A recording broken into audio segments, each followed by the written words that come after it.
नमस्कार, आप सभी का स्वागत है।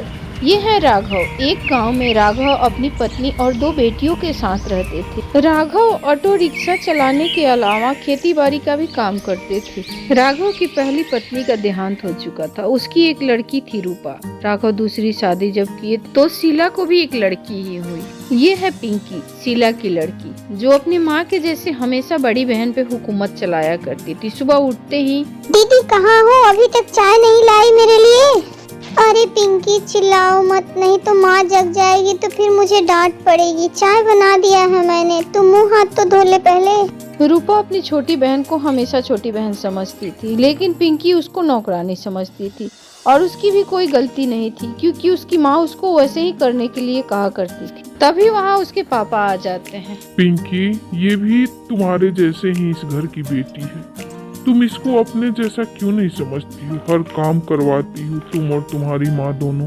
तभी शीला पीछे से, अच्छा सुबह सुबह उठ गए और मेरी चुगली करना शुरू कर दिए। और हाँ, तू कान खोल के सुन ले, मेरी बेटी की बराबरी कभी करने का सोचना भी मत। पिंकी बेटा, तुम चलो मेरे साथ, मैं तुम्हें चाय बना के दूंगी। उसके बाद इसकी खैरियत लेती हूँ मैं, यह घर में करेगी क्या। फिर वहाँ से माँ बेटी चली जाती है और वह पिता अपनी बेटी को देखता रह जाता है। रूपा भावुक हो जाती है, लेकिन तुरंत वहाँ से चली जाती है। वह सोचती है कि बेबस हैं पिताजी, क्या करेंगे। माँ से लड़ाई कर कर के तो वो थक गए।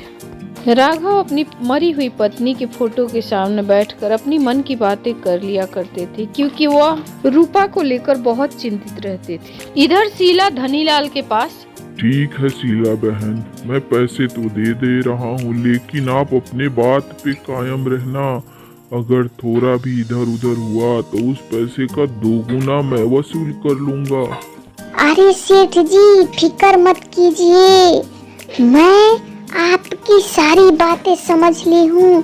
बस मेरी बेटी की शादी हो जाने दीजिए, उसके बाद सब कुछ आपके कहे अनुसार ही होगा।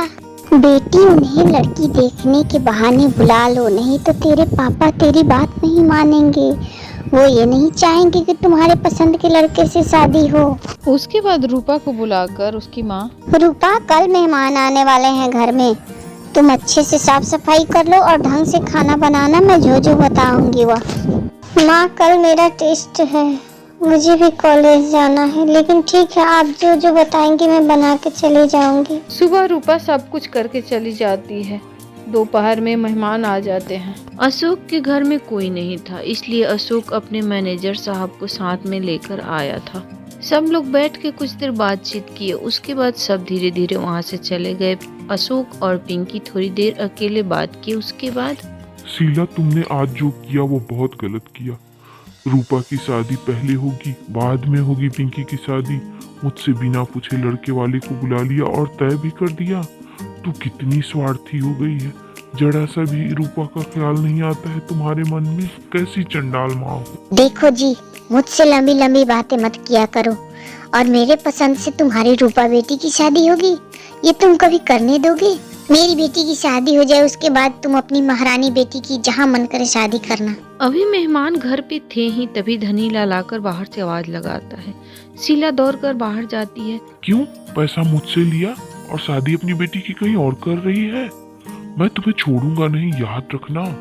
अरे सेठ जी धीरे बोलिए, घर में अभी मेहमान है।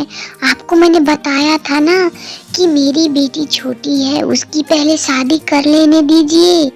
वो बड़ी बेटी जो मेरी है ना रूपा, उसकी शादी आपसे कराने की बात हुई थी। रूपा अपनी माँ और सेठ की दोनों की बातें सुन लेती है। उसके पैरों तले जमीन खिसक जाता है। वह रोते हुए घर के अंदर चली जाती है। इधर शीला समझा बुझाकर सेठ को वापस भेज देती है। रूपा रोते हुए किचन में जाती है, लेकिन वहीं पापा उसके खड़े होते हैं। फिर उसको वो समझाने लगते हैं कि बेटी तू परेशान मत हो, पिंकी की शादी हो जाने दे, उसके बाद मैं तुम्हारी शादी बहुत अच्छे लड़के से करूँगा। पापा, मैं पिंकी की शादी से खुश हूँ, लेकिन जो बात मैं सुन के बाहर से आ रही हूँ। उसके बाद रूपा सारी कहानी बता देती है अपने पापा को कि सेठ धनीलाल आया था, मम्मी ने उससे 5 लाख रुपया लिया है और वो पैसा इसलिए लिया है कि पिंकी के शादी के बाद वह मेरी शादी सेठ धनीलाल से कराएगी। पापा, इससे बढ़िया तो मुझे मौत मिल जाती। तभी वहाँ अशोक का मैनेजर आ जाता है और देखिए, मौत किसी समस्या का समाधान नहीं होता है। मैंने आप दोनों की सारी बातें सुन ली है और इस समस्या का समाधान मेरे पास है। अगर आप लोग मुझे अपना समझें तो मैं आप दोनों को कुछ बताऊं। मैं करूंगा आपकी लड़की से शादी। मुझे आपकी लड़की बहुत पसंद है। उसके बाद वह लड़का और रूपा के पापा बहुत देर बातें करते हैं। रूपा के पापा उनको सारी समस्याएं बता देते हैं कि मेरी बेटी के साथ बचपन से मेरी पत्नी सौतेला व्यवहार करती आ गई। सौतेली माँ होने का बहुत ही नाजायज फायदा उसने उठाया। अगले दिन सुबह वह दोनों चले जाते हैं खुशी खुशी। शीला को कुछ पता भी नहीं चलता है।